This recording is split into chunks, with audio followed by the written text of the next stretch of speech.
those are the places I really wanted to start with you. You know, you talk a lot about stories around money, but I'm curious about the things you heard as a child. You know, what were the words in your home about money, scarcity? Well, you know, I always grew up in a home where both of my parents worked. Most of the time, my mom was in and out. Sometimes she was a stay-at-home mom. Other times she'd go part-time work. She was going back to school for a while. So, but for the most part, when I came home from school, she was home. And so they both had good jobs, but somehow there was always a little tightness, a little contention around money. And for me, it was the phrase, we ain't got no money. I mean, that really was the answer to everything. I need school supplies. We ain't got no money. You know, but we need to go to the grocery store and get something for lunch. We ain't got no money. It really was the answer to everything. And so over time, I just kind of developed the idea that things were too expensive. Everything was too expensive. A new pair of shoes was too expensive. Going on a trip to Disney is too expensive. Going on a trip to grandma's house is too expensive. And so I really didn't start to break out of that until I became a young adult woman in college, is when I started to kind of see that my mindset around money was different than other people's.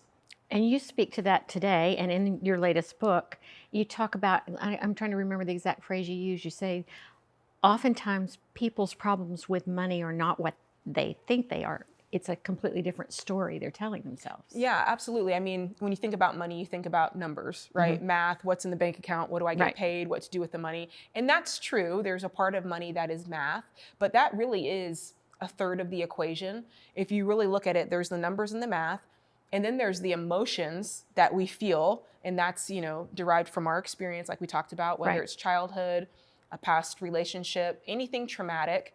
And then there's just our behaviors, right? We have to filter all of that math through the emotions and into our behavior. 100%. And then we can win with money. Right. But no one's talking about the emotion and the behavior. They'll talk a little about the behavior, but they leave out the emotions. Well, and if you just have the numbers, then you have shame with the numbers if you don't explore the underlying emotions. There can be, yeah. There's so much. And, you know, I talk to folks every day on the Ramsey Show. I mean, I think we are having 18 million people see and view the show each week. But what a light in the world for you to be teaching people about money, because if you can get healthy with your money, that's freedom. Absolutely. There's such a freedom in your life. Absolutely. So I applaud you in a huge way for that. Well, thank you. Thank you so much. But I wanted to go back and just, talk to you a little bit more about being a little girl and those, that feeling of, we ain't got no money.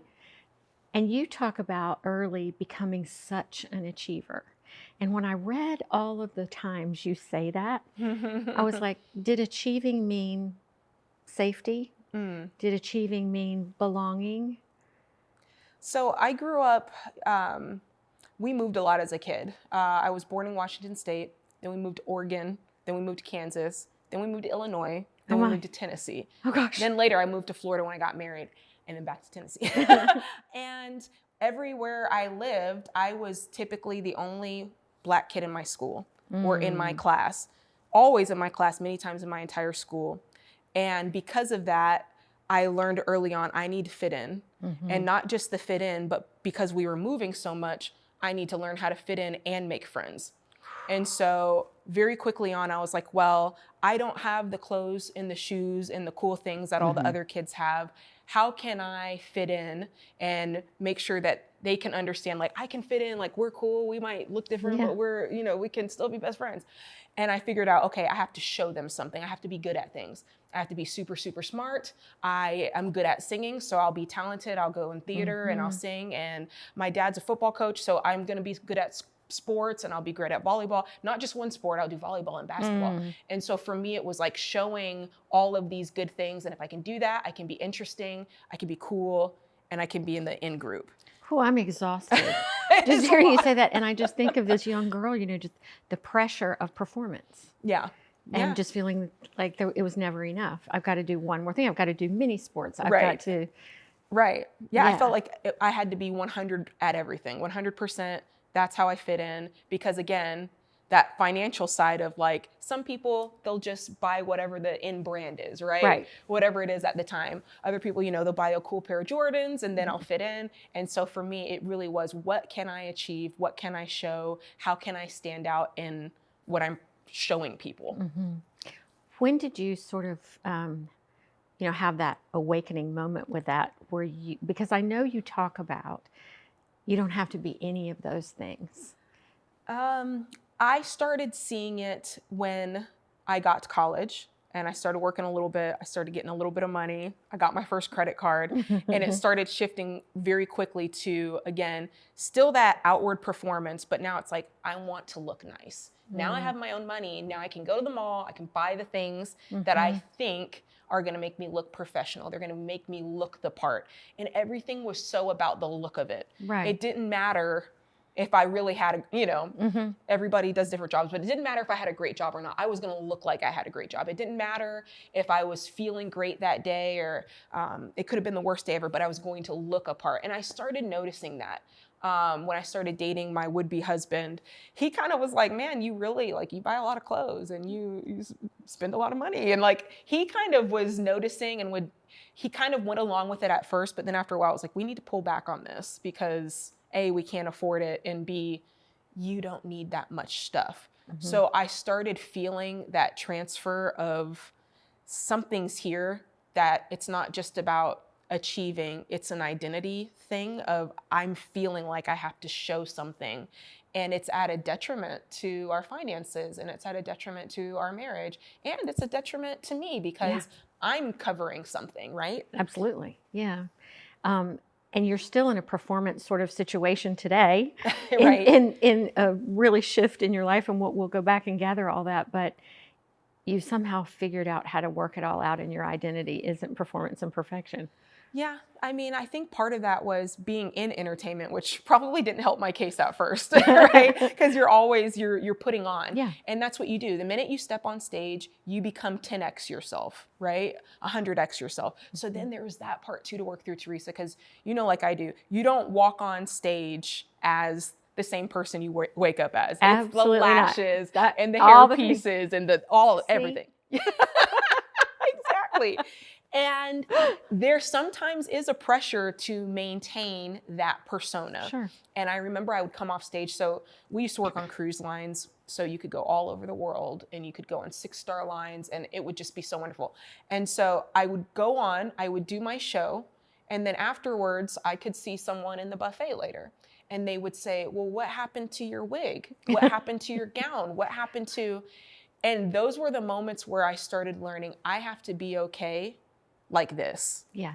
I can't show up how everybody wants me to show up all the time. Plus back then, I'll tell you one other part of it. Back then I used to do a tribute to Whitney Houston. All the songs I did were Whitney Houston. Oh gosh. And so people would call me Whitney. And I'm like, I'm Jade and I'm not going to wear a gown all the time because that's a show. Right. And I started telling myself that's what helped me see the difference between who you are and what people want to see. And you can't show up because they'd be disappointed. Well, where's the gown?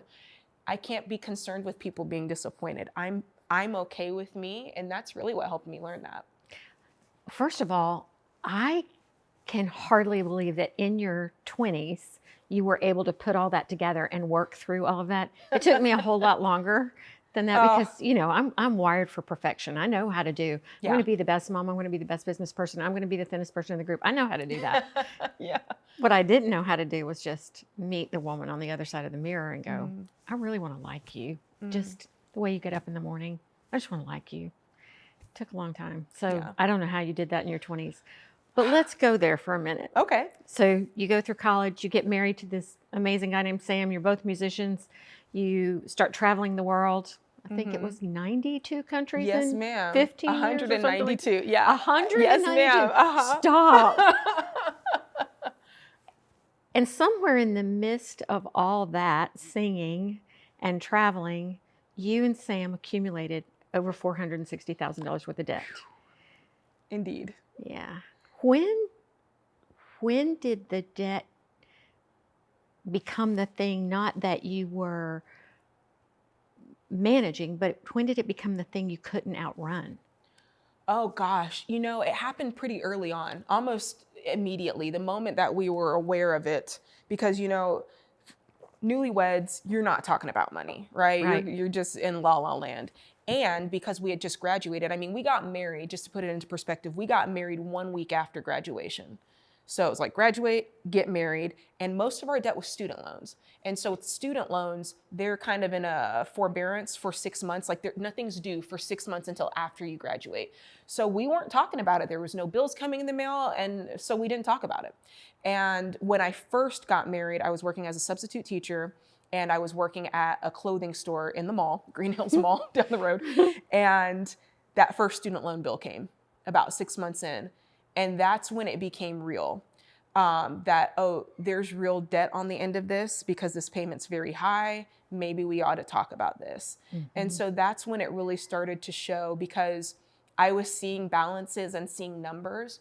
And I knew how much I made as a substitute teacher. I knew what I made at the mall. And my husband was doing studio work in town at the time. And I was starting to see, like, this seems like very much out of balance. And so that really was the tell-all, is when those student loan bills started coming. And so he was already kind of financially aware enough in college to kind of say to you, hey, you're spending too much money on clothes, right? Yeah. So he sort of had a mindset about being careful. Yes, it was. I think it's how a lot of us grew up. Mm-hmm. It's certain things are okay, but certain things are not okay. So mm-hmm. I think we're all told, hey, you want to go to school? Yes, go to college, get a student loan, no problem, right? Right. Or, you need a car, get a car loan, no problem. Right. But maybe you ought to cool out on buying new shoes, right? Right. So credit card debt, not so good. Not Student so good. loans, okay, right? So I think that was more his line of thinking is, what you're doing probably is not the most advantageous. But once we started seeing the amounts of debt, we realized that's actually a pretty small piece of it compared to the student loans, compared to our cars, that sort of thing. And so we had to make a lot of changes. So as you're making changes, you're in a young marriage and you're really young, 22, 23. Yeah. You're making all these changes. And I was so curious as I lived your life for the last few weeks preparing for I was like, I got to figure this out. It's a lot, isn't it? Well, it's kind of a beautiful lot, though. I mean, there's so many stories within the story that mm-hmm. I want to grab here today. But I just couldn't help but wonder. I've been in a long marriage, a 29-year marriage that ended 5 years ago because my husband died. But in a long marriage, you have time to kind of figure each other out, figure money out, figure out how you ebb and flow. You guys got hit really fast with this almost $500,000 worth of debt. What did it do to your marriage? A lot. It made it, I feel like we had to jump ahead maturity-wise. I feel like we had to jump ahead in difficulty, having difficult conversations. Like I said, newlyweds, you just want to enjoy the fact that you're fun. Newlyweds. Yeah. And there was a lot of other things going on at the time. We both had lost some loved ones, like pretty early on. My husband lost his dad, and then I lost my grandfather, and it was 2008, which was the Great Recession. Yes. A lot was happening. And I remember thinking that this was really driving a wedge in between all of those things. We're just driving a wedge in between me getting to have that newlywed, mm-hmm. I love you, the bubble. Continuously. Yeah, the bubble. It was really popping the bubble. And it was hard because the one thing that we did have going for us, and I don't really know where this came from other than maybe just God himself, is we knew from the beginning, like, what's yours is mine and what's mine is yours. Like, there was never a separation of, oh my gosh, I can't believe you brought that debt in the house. And oh my gosh, but your income, it was always. And I did wonder about that. No, from the beginning. And I don't know, like That's pretty cool. I don't know if it was just dumb luck or just God being like, hey, I'm gonna give you this as a gift because you at least need this. This is gonna braid you together. Yeah. I can see it both ways. And I had wondered, I was like, did you start blaming each other? Like, oh my gosh, you went out and bought that laptop. Why'd you do that? And we have, was there? Honestly, there wasn't not a lot of that. And I don't say that to take credit because most of the student loans came from his side. 230 came from his side and 34 came from my side. And I didn't see it that way. I was like, okay, we have this debt. We're going to clean it up together. What do we have to do to make this happen? That was what you would think, oh, great, great, great. That's wonderful. But what it turned into is, even though I had that feeling, he felt so guilty because it was like, oh my gosh, like I'm the one and now you're saying it's yours. Like that, it almost didn't feel fair to him for it to be received. For him, it was like, no, I need to clean this up. No, I need to fix this. And so there was a little bit of a battle there, or I should say a lot of a battle there. Or a learning. Yes. And then there's the whole like logistics of, when you're 18, a lot of times your parents will sign for this debt. So their name is on the hook. So his mom's name was on a lot of the co-signed debt. And so she's got a life, right? So I want to buy a house, but I can't buy a house because I've got $230,000 debt signed with you. That gets complicated. Can you pay it off, please? Right? It's like, well, that's really complicated. It could take a while. Yeah. So there was just so much tied up in that. It created walls.